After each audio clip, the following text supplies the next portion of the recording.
Minu nimi on Philip Keks, olen Swedbanka töötaja ja praegu tegelen selle Swedbanka mobiilipangaga. Olen selle arendaja.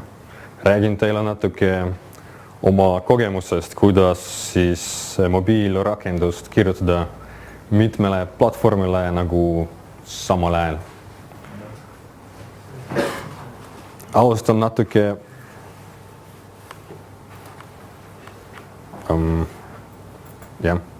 Alustan natuke statistikast.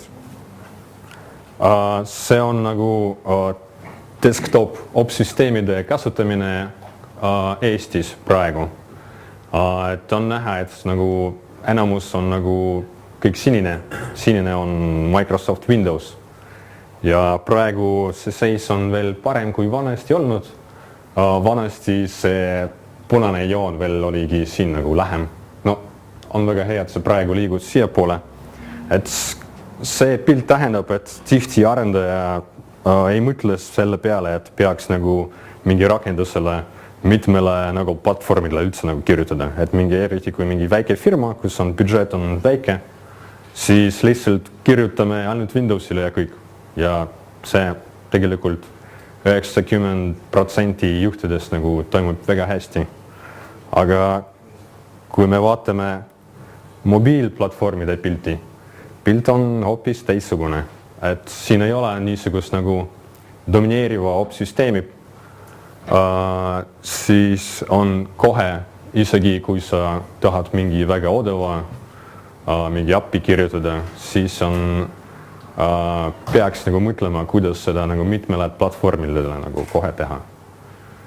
Ja tegelikult on huvitav see, et kui see pilt on vähem igal pool maailmas on samasugune, et igas riigis põhimõtteliselt domineerib Windows, siis Mac on igas riigis teine ja Linux igas riigis vähem nagu kolmas.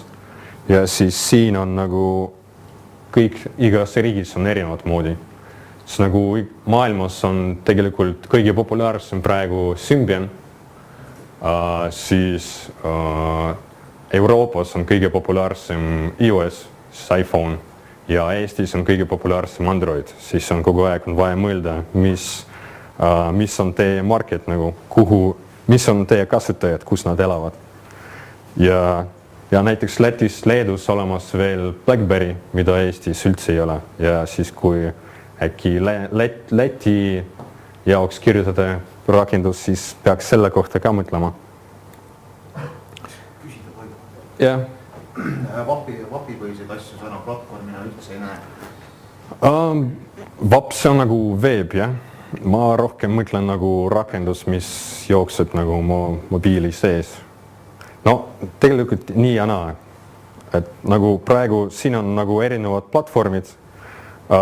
Siin on tegelikult toodud ainult nende niinimetatud nagu nutitelefonide platvormid. Olemas muidugi mingid teised, mis toetavad selle just vapi ja mille peale ei saa installida mingit native rakendust. Eestis meil on praegu need kaks on kõige populaarsemad. Symbian on ka olemas päris populaarne, aga see sureb vaikselt. Ja varsti seda enam ei ole. Windows veel ei tulnud meie marketile. Põhimõtteliselt, kui arendada Eesti jaoks, siis iOS ja Android on must be. Teised on nagu teie oma valikul. Nii, siis tuleb väga lihtne vastus. Uus tehnoloogia HTML5, see on nagu piisavalt hea, et nagu kirjutada selle peale isegi nagu rakendus, mis ei ole online, aga jookseb telefoni sees. Ja seda väga hästi toetavad mõlemad Android ja iOS. Aga siis tuleb küsimus nagu, et nagu, mis on parem, kas kirjutada native rakendusse või kõik kirjutada HTML5. Ja vastus on lihtne, nagu see sõltub. Ja tegelikult hästi paljud rakendused, nad kasutavad mõlemad. Nad mingi osa rakendusest on siis HTML-is kirjutatud, mis on porteeritav, mis saab nagu mõlema erinevatel platvormidel kasutada ja mingi osa on siis native kirjutatud. see on nüüd ainult küsimus, millal on parem native, millal on parem siis HTML.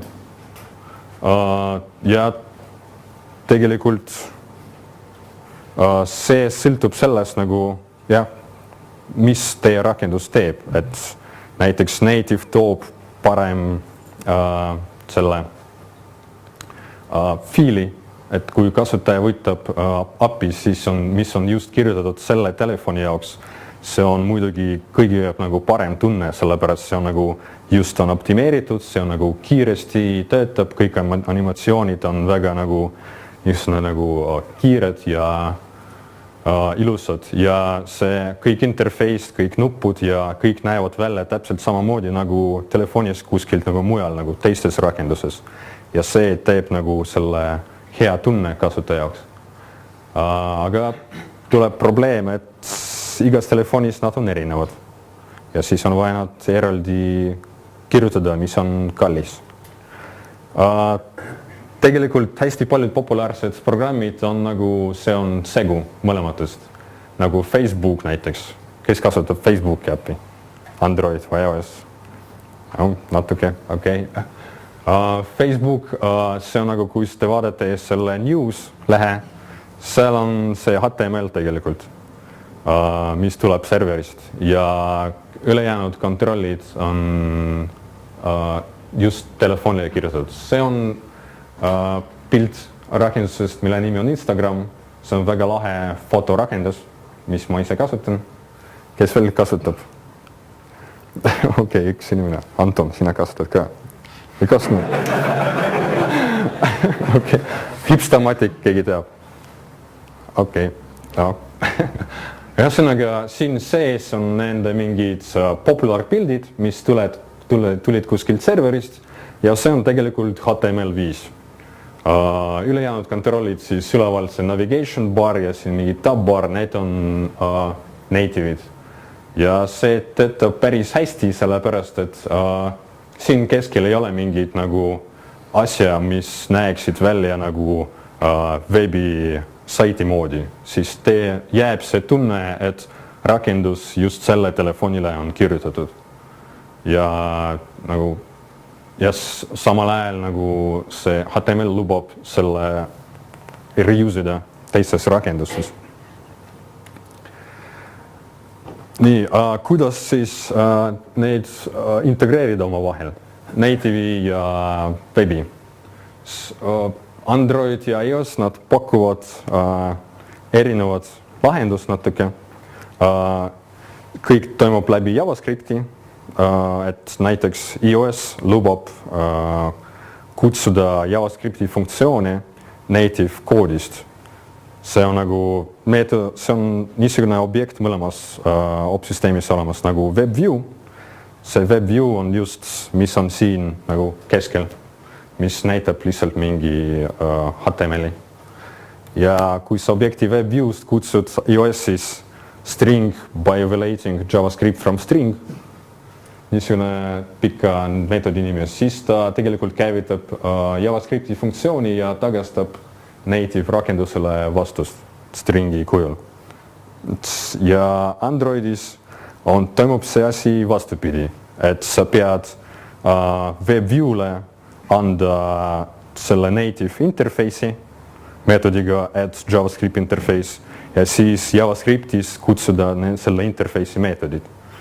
Ma ei tea, miks nad tegid selle nagu niimoodi erinevat moodi. Üks mõtles, et on ühtepidi parem, teine mõtles, on teistpidi parem. Tegelikult mõlemal opsüsteemil saab nagu vastupidine kutse ka, aga see ei toimu nii lihtsalt nagu. Mõlemal siis on vaja häkkida nagu.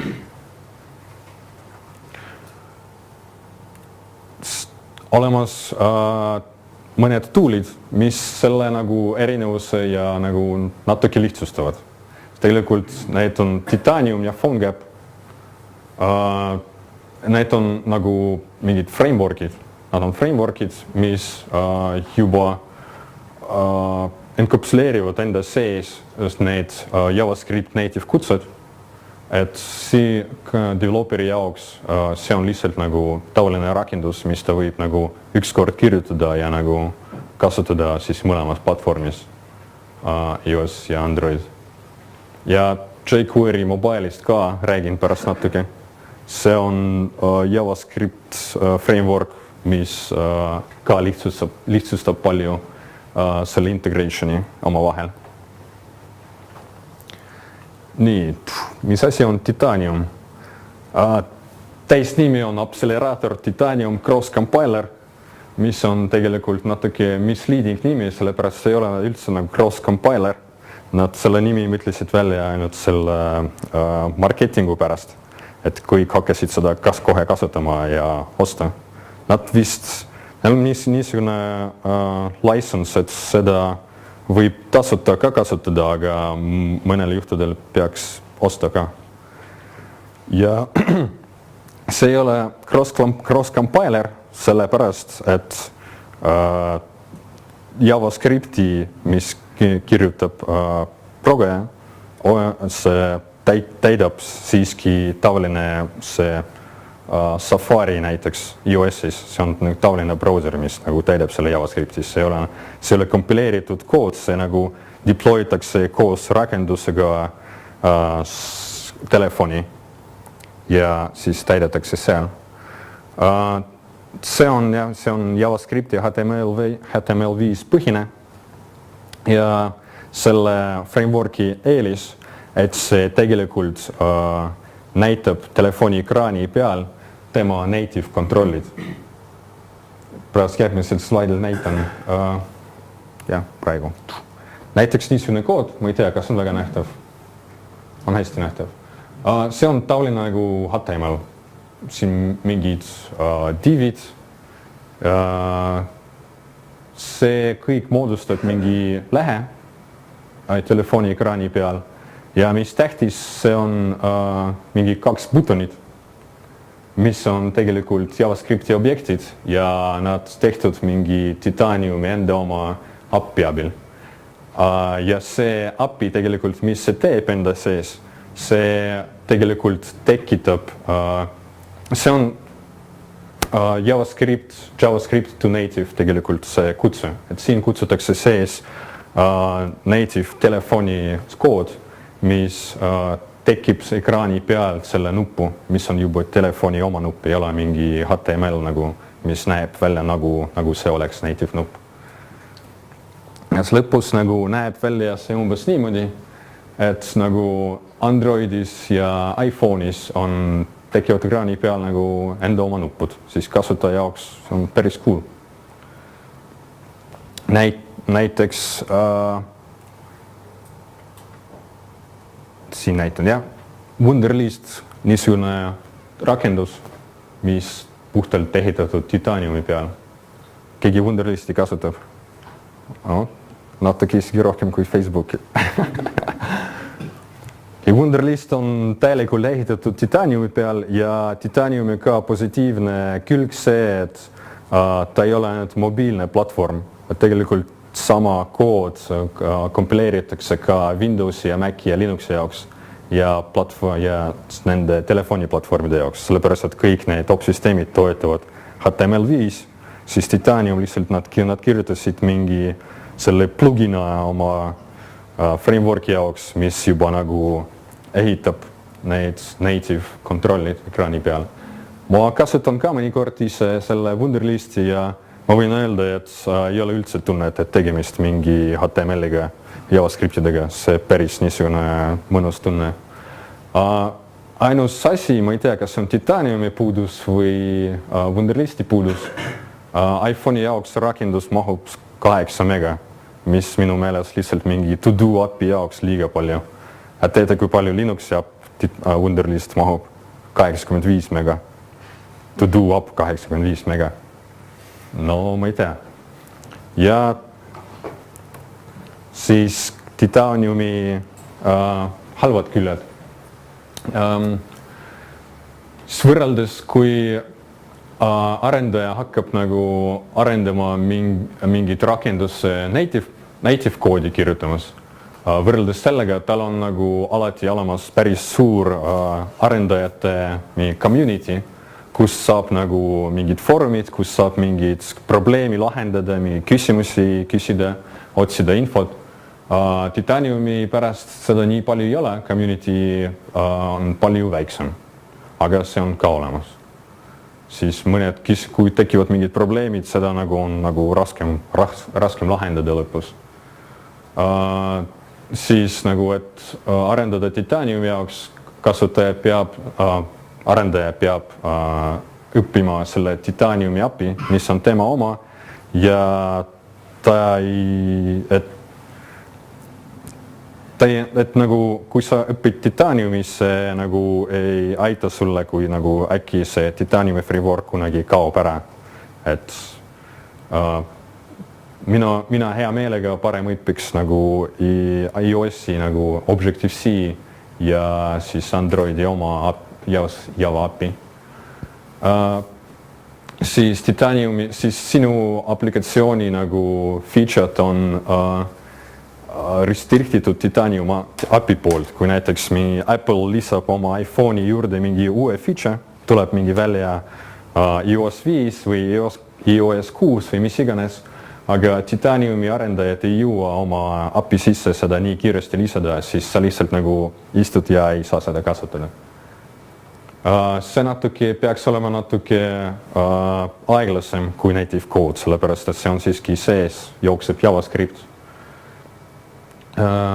Ja mingid debuggerid ja idee ja toolid ja seda kõike on vähem ja nad ei ole nii mugavad. Nii. PhoneGap. PhoneGap on väga sarnane Titaniumiga. Põhimõtteline vahe on see, et PhoneGap ei näita native UI elemente, et need kõik nupud ja kõik tekstid, mis PhoneGap näitab ekraani peal, see on puhas HTML, mis võib näha sarnane native kontrollidega, aga need ei ole native. Siis ja ka see raskem on siis teha erinevat interface'i erinevate platvormide jaoks, et näeks välja nagu Androidi peale Androidi moodi ja iPhone'i peale iPhone'i moodi. Aga samas võrreldes Titaniumiga, kui sul tekib rakenduses mingi bugi, mis on mingi platvormi spetsiifiline, mis reproduusitakse ainult mingis Androidis, siis et seda parandada, sa pead mingi häkki tegema. Et mingi, ma ei tea, mingi if'i panna, kui Android, siis tee natuke teistmoodi. Siin niisugust probleemi ei ole. See ka, aga sellel PhoneGapil ka olemas oma API, mille abil saab telefoni feature'd küsida, nagu mingi kaarti näidata või locationi või selle nagu positsiooni ja nii edasi. Kõik saab läbi JavaScripti. Ja PhoneGap nagu supportib rohkem erinevad platvormid kui Titanium. Räägin jQuery Mobile'ist. jQuery Mobile on see asi, mis me kasutame oma pangas. See pangas, et selle interface'i natuke kasutajasõbralikumaks teha, sõbralikumaks. See on just ehitatud mobiiltelefonide jaoks ja see on nagu touch optimeeritud. Mis tähendab touch optimeeritud, ta peidab niisugused nagu erinevused, et nagu kui veebiarendaja arendab JavaScripti tavalise nagu desktop browseri jaoks, seal on näiteks olemas niisugune event nagu klikk, mingi button klikk ja siis kui sa iPhone'i peal selle saiti teed lahti, siis seal ei toimu event klikk, seal toimub event touch. Kasutaja nagu touchib seda, siis see ei ole nagu sama. Vot selle jQuery Mobile'iga see, et ta nagu teeb niimoodi, et touch ja klikk töötaksid nagu samamoodi näiteks. No, erinevad teised asjad ka. Näiteks ta jQuery Mobile'is on juba sisse ehitatud mingid style sheet'id, mis üritavad tekitada kontrollid telefoni ekraanide peal, mis on sarnased sellega, mis on native'id. Ta support'id igasugused transition'id, animatsioonid, mis on paljud telefonid näitavad nagu iPhone. Kui sa lähed edasi-tagasi, siis ta nagu scrollib ja teised ka paljud. See on päris mugav asi. Tegelikult, mis me kasutame pangas, me ei kasuta ega PhoneGapi ega Titaniumi. Me ehitasime oma platvormi puhtalt selle JavaScripti peal, nende asjadega. Et tegelikult meil ei olnud vaja nii sügavalt integratsiooni, et JavaScriptist saaks mingi native funktsiooni nagu küsida. Siis me mõtlesime, et see on liiga heavyweight nagu lahendus. Tegime siis päris lihtsa asja.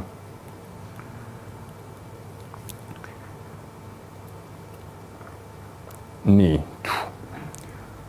Mis veel olemas peale HTML5, et cross-platvormi kirjutada? Üks asi on vana kooli C-keel, mida tegelikult toetavad paljud kaasaegsed platvormid. Et iPhone'i rakendused on kirjutatud Objective-C peal, mis on vana C-ga backward compatible, samamoodi nagu C++.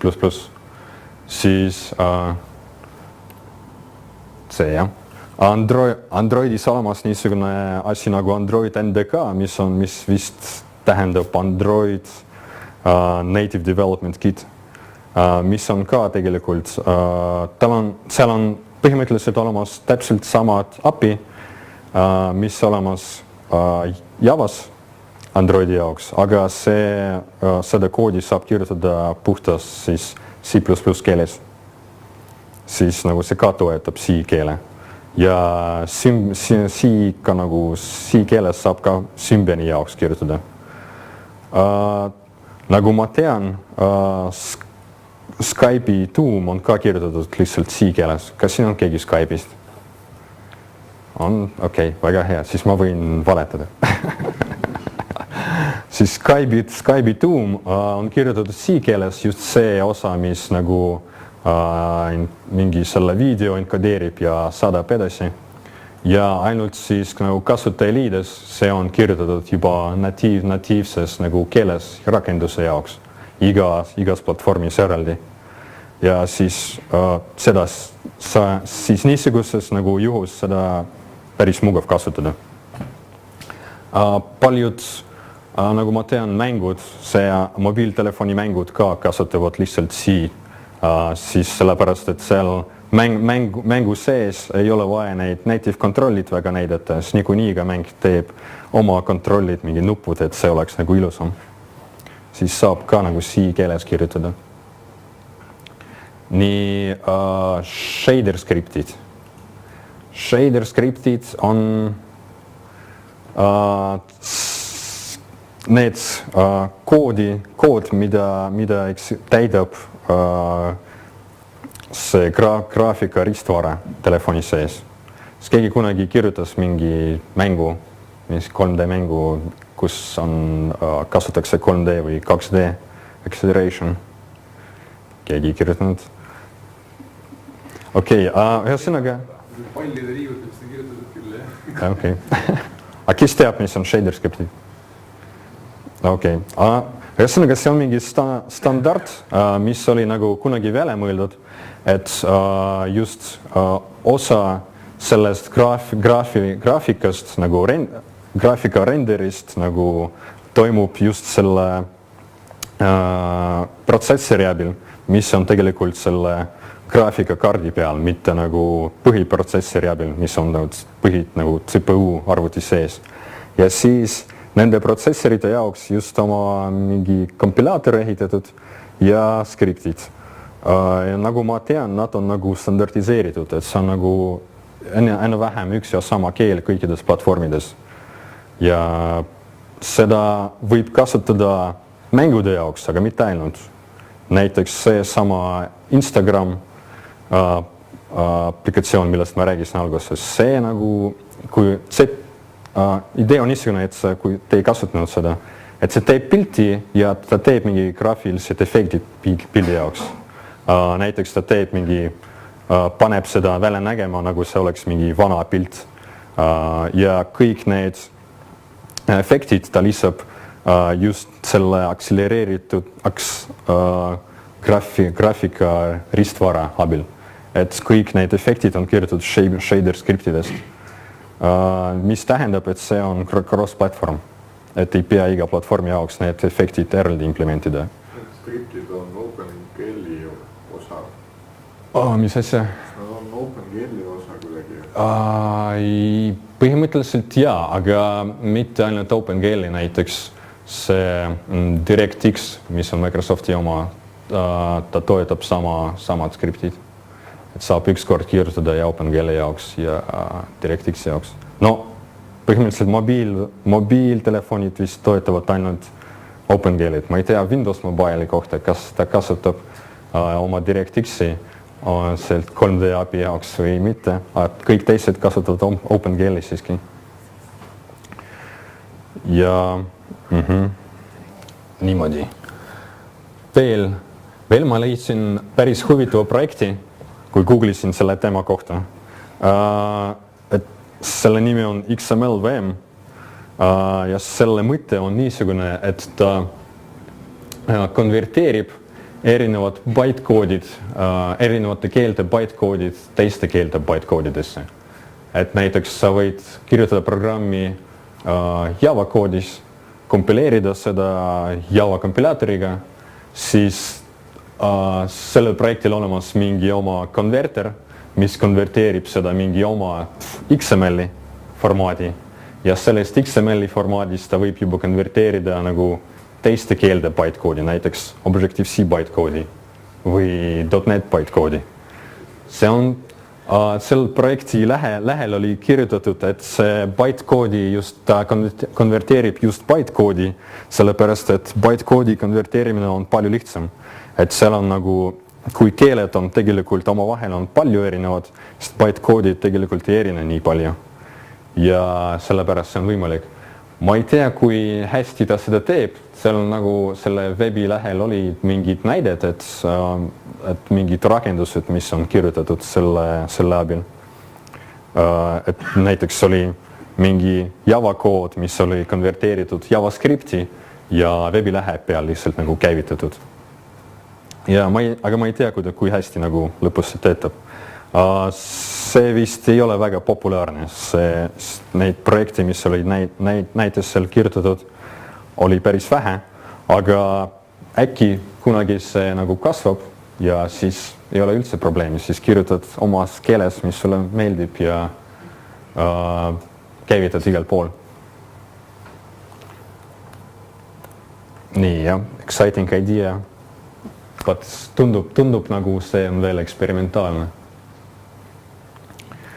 Nii, kokkuvõttes ma võin öelda, et kui te kirjutate rakendust, telefonirakendust mingi online service jaoks, siis HTML5 on päris hea otsus, et seda kasutada. Aga seda on vaja kasutada mõistlikult. Võib-olla kuskilt on vaja nagu integreerida koos native koodiga. Kui te kirjutate mingi mängu, siis võib C-keeles kirjutada. Ja jälle kõik on vaja nagu vaadata case by case, et nagu ei ole niisugust nagu panatseed, et nagu lihtsalt nagu kõik rakendused võivad kirjutada niimoodi, nagu kõik nagu sõltub. Aga kõik, kas teil on veel küsimused? Kui te kirjutate panga? Mis asja? Kui te kirjutate panga, mida siis kasutada? Pank on põhimõtteliselt online service. Ja see online service'i jaoks on siis just see HTML5 on päris hea. Näiteks Swedbanki jaoks keegi kasutab Swedbanki API. Swedbanki jaoks, kui te nägite seda API, siis nagu see dashboard esimene, mis tuleb, see on puhtalt native. Siis kui sa lähed edasi, login screen ja nii neid maksed edasi, see on kõik HTML5, välja arvatud navigatsioon ja sessiooni haldamine, siis nagu see navigation bar, mis on üleval, see on alati native, aga selle all on juba HTML. No me üritasime seda teha niimoodi, et see näeks välja nagu kõik samasugune, et see kasutaja jaoks ei näeks välja, et see on mingi HTML teistsugune asi. Aga millised operatsioonisüsteemid töötab? See meie rakendus. Praegu meil on native rakendused iOS-i ja Androidi jaoks ja ülejäänud nutitelefonid võivad kasutada selle webipõhjalist, mis on tegelikult väga, no see on väga sarnane ka nagu lihtsalt kui sa lähed lihtsalt Swedbank.ee nutitelefonist, siis ta näitab põhimõtteliselt sama pilti, mis on nagu rakendus. Seda lihtsalt selle navigation bari ta joonistab ka HTML-is. Kasutaja jaoks see on nagu niisugune ka peidetud, et see on mingi muu asi. Ja mingi vanemad telefonide jaoks meil on olemas teistsugune interface, mis kasutab vähem JavaScripti, näiteks mingi vanade Nokiate jaoks. Siis kui mingist vanast Nokiast lähed Swedbank.ee, siis tuleb natuke teistsugune pilt, aga see töötab seal. Jah. Sa ütlesid, see navigation barid ei näita, kui te näitate seda HTML-is on sees. Yeah. Kõigil inimestel on juba 10 või 15 aastat õpetatud, et siis on turvaline, kui seal on tabalukk seal navigation bari peal. Kuidas te oma rakenduses seda turvalisust inimestele sisendate?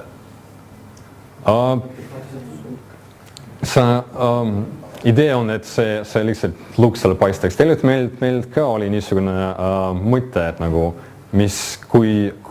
kuidas kasutajad nagu usuvad sellesse, et see on mingi SSL ja kõik krüptitud nagu õigesti.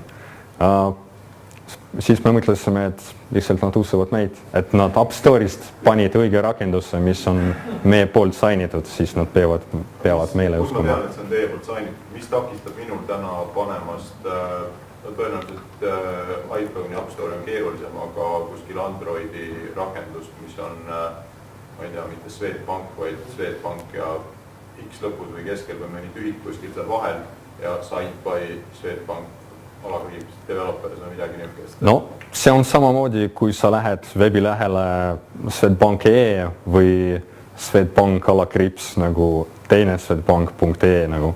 See on nagu sõltub selles, nagu, kus sa tõmbad selle ära. Kui mingi asja vahele paned, siis see ei ole kasutajale kuidagi eraldatav, et väga suure tõenäosusega on väga keeruline kellelgi hankida sertifikaati nagu kuskilt päriselt, mis oleks lihtsalt mingi Swedbank veidi teise kirjapildiga. Lihtsalt kasutaja peab nagu õige appi tõmmata just meie leheküljest selle linki nagu marketile.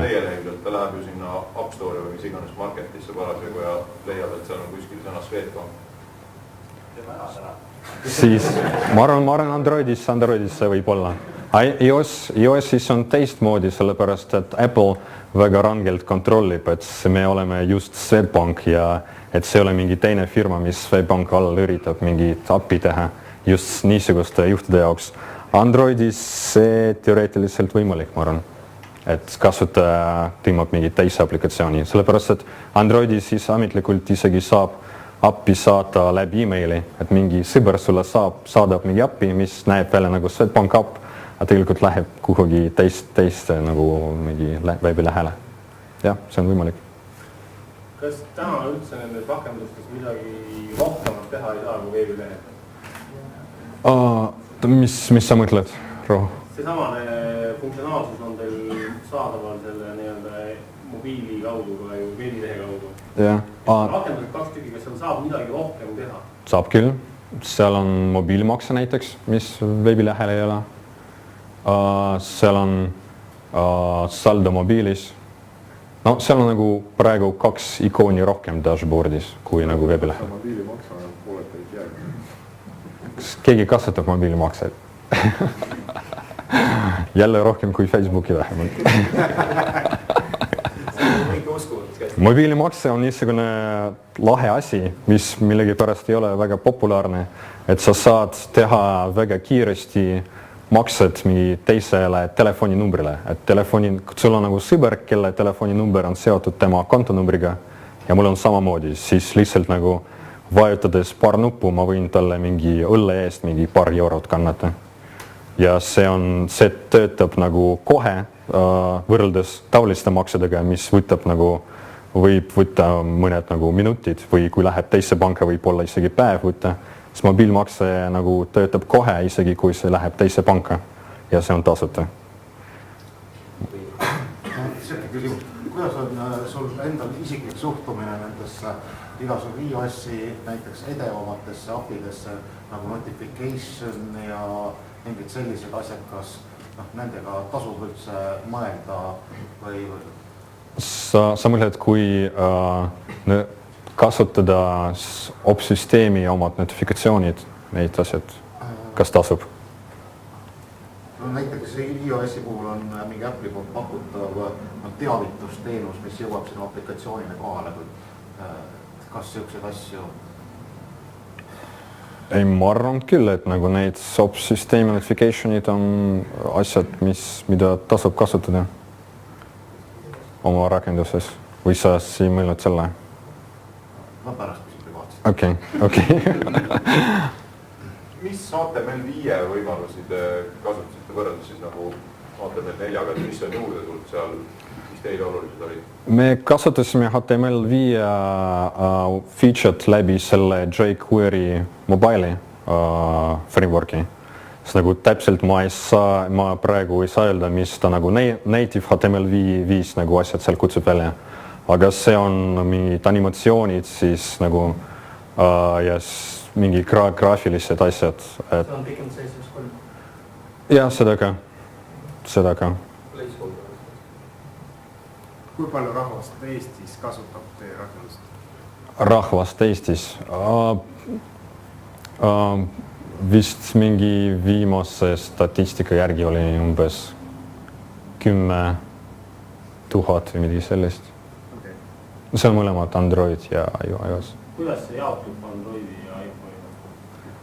Kuidas jaotub? Androidi palju rohkem muidugi, sellepärast Eestis Android on populaarsem. Umbes 70-30? Võib olla midagi niimoodi, 70-30 või 60-40, umbes niimoodi. See on küsimus, oled sa kunagi ise proovinud või näinud või whatever sellist asja, et teha näiteks frontend HTML5 ja see käiks mingi nagu lokaalse serviisile, mingi sama sees tehtud lokaalne web-serviis. Et rakenduse sees? Web-service. Nagu HTML5 sul nagu, seega suurim probleem on see, et sul just nagu ei ole seda kui mingi frameworki, mis toimiks kõikjal. Noh, see kuulda midagi lubab, aga kaugemale ta ei jõudnud. Aga kui teha niimoodi, et sul frontend HTML5 ja te käib siis lokaalse web-serviisile, siis see web-serviis võib, ma arvan, teha enam-vähem parteigu. Sa mõtled, et nagu rakendus sisse genereeriks enda sees HTML koodi ja siis näiteks... Ei, sul on mingi enam-vähem nagu pre-genereeritud HTML. Aga ainult ta mingi ajaksid asja käib nagu sellest serviisiga vandrid vahetamas. Ja see on ka päris hea mõte. See võiks töötada kiiremini kui nagu serverist kuskilt laadida. Tegelikult see PhoneGap, millest ma räägisin, see just enam-vähem ta just pakub niisugust nagu lahendust, et kõik HTML-i kood on embedded nagu selle rakenduse sisse, aga mitte niimoodi, et ta laeb kuskilt teisest kohast. Mis on kõige tavalisem probleem, mida mobiili arendaja lahendab? Kõige tavalisem probleem?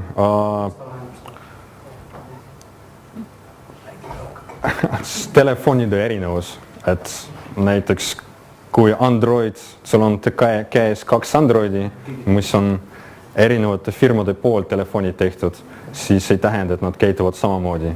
Ja hästi paljud bugisid tuleb niisugused, et nagu mingi Samsungis tuleb bugi, kuskilt nagu HTC-s ei tule ja meil on konkreetses mudelis.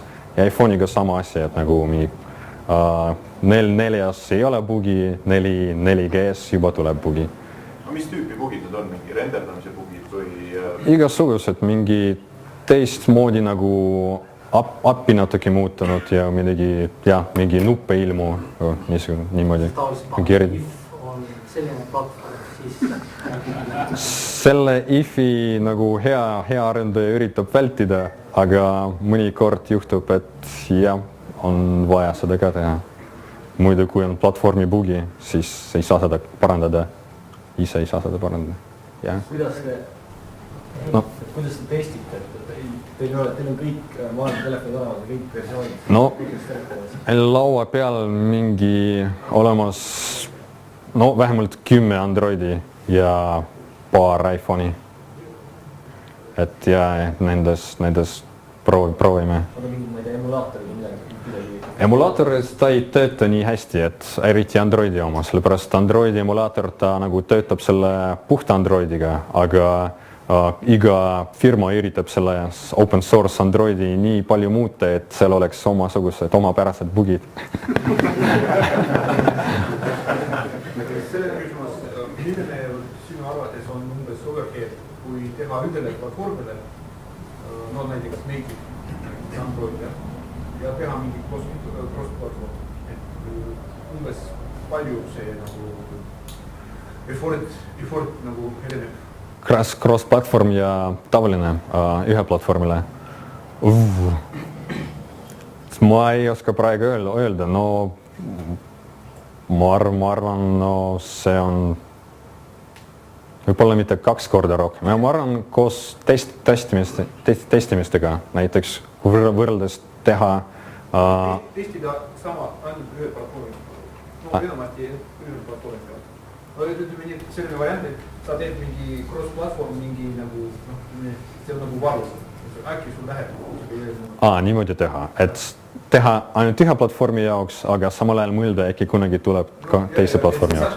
Testida ainult ühe platvormi? Ma arvan, see palju mingi lisa ei tule midagi, sellepärast, et sa lihtsalt pead nagu õiget valikut tegema, et mingi HTML5 ja nii edasi. Et mitte kõik kirjutada lihtsalt native'i peale, aga väga palju ei tule. Et kui sa alguses mõtled sellest, siis tasub mõelda. Kas see Swedbanki offline'is ka töötab? Offline'i service'id töötavad. Offline'i service'id on just mobiilmakse, mobiilisaldo ja kontaktid vist saab vaadata. Et lähema pangaautomaatid ei näitegi? Ei näita. Just seda, et vaatame viiega local storage'id ja cache'id ja selliseid asju ka kuidagi seal kasutatakse. No, kui see on online service, siis cache'is ei ole palju mõtet, sa niikuinii ei saa makse teha ja oma... Makseks, aga mul on konto välja võtta ja ma ei tea, ma olen edasi kuskil, et siis et back-nupp töötaks niimoodi normaalselt, et see tuleks cache'ist, et siis ei oleks vaja... See praegu ei tööta. Ei. Cache'ida. Ühesõnaga ei, nagu praegu neid teenused ei tööta, ainult online'is. Neid cache'itakse Safari poolt, kui nagu, ta töötab nagu tavaline browser, just rakendus sai sisse embedded.